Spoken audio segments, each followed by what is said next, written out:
যেই লোকটা সর্বশেষ দুনিয়া থেকে বিদায় নিবে সিংহায় ফুৎকারের মাধ্যমে, ওই লোকটাও কমপক্ষে 40,000 বছর আলমে বরজখের বাসিন্দা থাকবে। আল্লাহ তাআলা ইসরাফিল আলাইহিস সালাতু ওয়াস সালামের সিংহায় ফুৎকারের মাধ্যমে এই দুনিয়ার অধ্যায়টাকে আল্লাহ শেষ করবে। মানব জাতির অধ্যায় শুরু হবে ইসরাফিল আলাইহিস সালামের সিংহায় ফুৎকারের মাধ্যমে। আল্লাহ তাআলা কোরআনুল কারীমের মধ্যে বলেন, وَنُفِخَ فِي الصُّورِ فَصَعِقَ مَنْ فِي السَّمَاوَاتِ وَمَنْ فِي الْأَرْضِ إِلَّا مَنْ شَاءَ اللَّهُ ثُمَّ نُفِخَ فِيهِ أُخْرَى فَإِذَا هُمْ قِيَامٌ يَنْظُرُونَ। আল্লাহ রাব্বুল আলামিন বলেন, ইয়াউমা ইউনফাখু ফিস-সূর, যেই দিন সিংহায় ফুৎকার দেওয়া হবে, এর দ্বারা উদ্দেশ্য হলো প্রথমবার সিংহায় ফুৎকার কি হবে সেই দিন। ফাসাইকা মান ফিস সামাওয়াতি ওয়া মান ফিল আরদ, আসমান থাকবে, সিংহায় ফুৎকারের আওয়াজ এতটা বেশি হবে, ফাসাইকা সব অজ্ঞান হয়ে যাবে, জ্ঞান শূন্য হয়ে যাবে। মুফাসসিরিন ইকরাম বলেন, প্রথম ইল্লা মান শাআল্লাহ, তবে আল্লাহ তাআলা যা চান, যা কিছু চান সেগুলো ছাড়া আর বাকি যত প্রাণী থাকবে, প্রাণ থাকবে, সিংহায় ফুৎকারের আওয়াজে অজ্ঞান হবে এবং মৃত্যুবরণ করবে। দুনিয়ার শেষ মানুষটাও মারা যাবে। দ্বিতীয় আর একটা সিংহায় ফুৎকার হবে। দুই সিংহায় ফুৎকারের মাঝে ব্যবধান কত বছর? রাসূল আকরাম সাল্লাল্লাহু আলাইহি ওয়াসাল্লামের হাদিস থেকে জানা যায়, নবীজিকে জিজ্ঞাসা করা হলো, দুই সিংহায় ফুৎকারের মাঝে ব্যবধান কত বছর? নবীজি বললেন, প্রথমবার সিংহায় ফুৎকারের 40 পর দ্বিতীয়বার সিংহায় ফুৎকার দেওয়া হবে। 40 দিন না, 40 সপ্তাহ না, 40 মাস না, 40 বছর না। মুফাসসিরিন ইকরাম বলেন, এর দ্বারা বোঝা যায় কমপক্ষে 40,000 বছর দুই সিংহায় ফুৎকারের মাঝে গ্যাপ।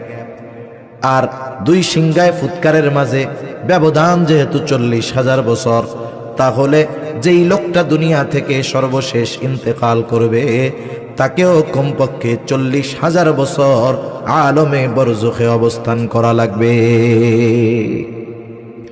ওখানের অবস্থান এক সময় শেষ হবে।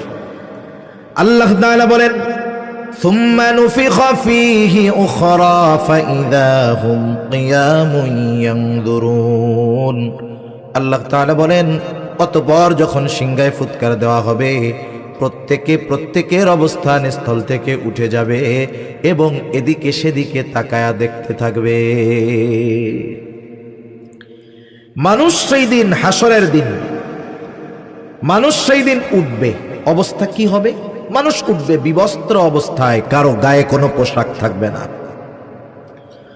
আয়েশা সিদ্দিকা রাদিয়াল্লাহু তাআলা আনহা জিজ্ঞাসা করেন, ইয়া রাসূলুল্লাহ, মানুষেরা বিবস্ত্র অবস্থায় উঠবে, কিন্তু তারা কি লজ্জা পাবে না?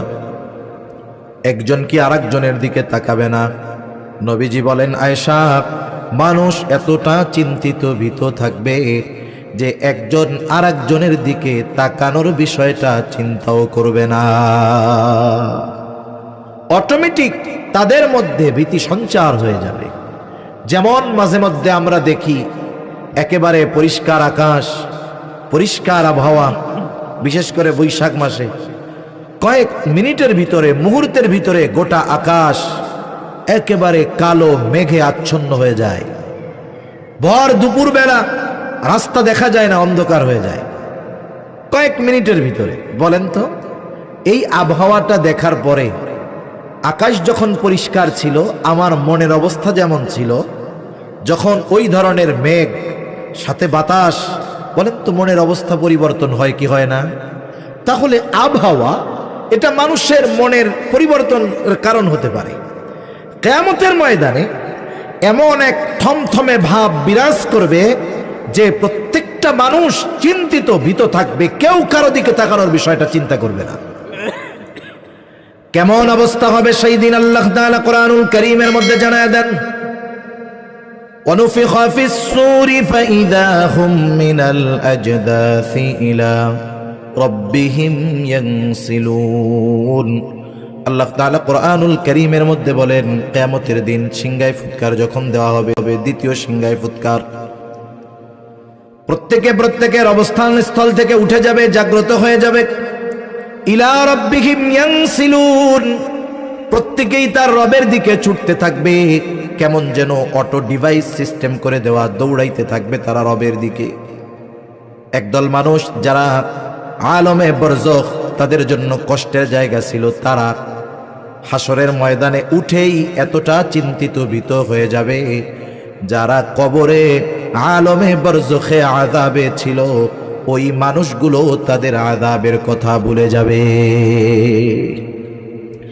ওই মানুষগুলো মনে করবে যে আমরা মনে হয় কবর জগতে খুব শান্তিতে ছিলাম। এই জন্য তারা বলবে, ইয়া ওয়াইলানা মান বাআসানা মিন মারকাদিনা। যাদের কবরটা শাস্তি ছিল, জাহান্নামের গর্তে ছিল, ওই মানুষগুলো বলবে, ইয়া ওয়াইলানা মান বাআসানা মিন মারকাদিনা। হায় দুর্ভোগ, কে আমাদেরকে আমাদের অবস্থান স্থল থেকে জাগায়া দিল।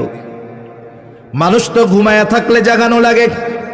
ওরা মনে করবে কবরে আমরা ঘুমিয়েছিলাম, এই জন্য বলবে, ইয়া ওয়াইলানা মান বাআসানা মিন মারকাদিনা। হায় দুর্ভোগ, কে আমাদেরকে আমাদের অবস্থান স্থল থেকে জাগায়া দিল। এইবার মুমিনরা অথবা ফেরেশতারা তাদের এই কথার জবাবে বলবে, হাযা মা ওয়া'আদার রহমানু ওয়া সাদাকাল মুরসালুন।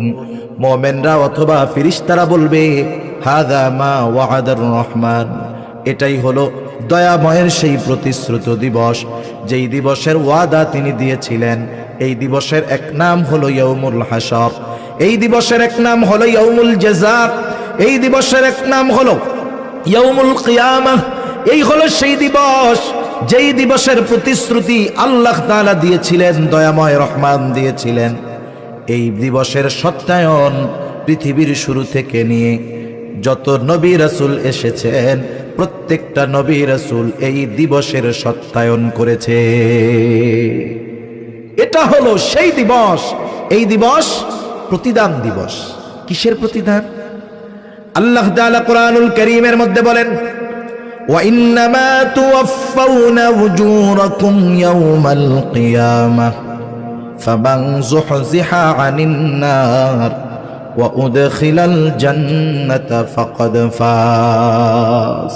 আল্লাহ রাব্বুল আলামিন ওনাদেরকে বলবেন কিয়ামতের দিন।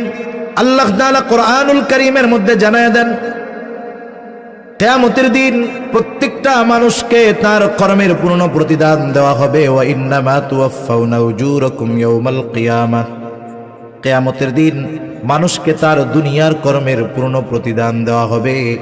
ফামান যুহজিহা আনিন নার, ওই দিন যাকে আগুন থেকে বাঁচানো হবে। ওয়া উদখিলাল জান্নাতা ফাকাদ ফাজ, জান্নাতে প্রবেশ করানো হবে। আল্লাহ তাআলা বলেন, ফাকাদ ফাজ, ওই মানুষগুলোই সফল হয়ে যাবে। আল্লাহ তাআলা বলেন, কিয়ামতের দিন যাদেরকে আগুন থেকে বাঁচিয়ে জান্নাতে প্রবেশ করানো হবে তারা সফল। আর ওই দিন কোন দিন? ওয়া ইন্নামা তুওয়াফাউনা উজুরাকুম ইয়াওমাল কিয়ামাহ, কিয়ামতের দিন প্রত্যেকটা মানুষকে তার দুনিয়ার কর্মের পূর্ণ প্রতিদান দেওয়া হবে। সম্মানিত উপস্থিতি, দুনিয়া কেউ কারো কৃতকর্মের পূর্ণ প্রতিদান পায় না, হোক সেটা ভালো কাজ, হোক সেটা মন্দ কাজ। আমরা যারা ভালো কাজ করি অনেক সময় মনে করি বা অনেকে বলে, লোকটা এত ভালো কাজ করছে কিন্তু দুনিয়ায় প্রতিদান পাইল না। আল্লাহ তো দুনিয়ায় ভালো কাজের পূর্ণ প্রতিদান দিবেন না, দিবেন কোথায়? কিয়ামতে। দুনিয়ায় অনেক মানুষ মন্দ কাজ করে, পাপের কাজ করে। আমরা অনেক সময় চিন্তা করি, লোকটা এত পাপ কইরা মরলো, দুনিয়ায় তো আলিশান ভাবে থাইকা গেল। আল্লাহ জানায় যে ওর মন্দ কাজের প্রতিদান আমি দুনিয়ায় না দিলে কি হয়েছে, পরিপূর্ণভাবে ওই মন্দ কাজের প্রতিদান আমি আল্লাহ আখিরাতে দিব। ঠিক কিনা বলেন? ওই দিন হলো সেই দিন। এই জন্য ওই দিন আসার আগে এই দুনিয়াতে আমাদের ভালো কাজ করার দরকার আছে না নাই? আছে। এই জন্য ওই দিনটা প্রত্যেকটা মানুষের জন্য চিন্তার একটা বিষয় হবে, চিন্তার দিন হবে। এমন চিন্তিত হবে মানুষ যে ওই দিনটাতে যারা কবরে আযাবে ছিল ওরাও তাদের আযাবের কথা ভুলে যাবে।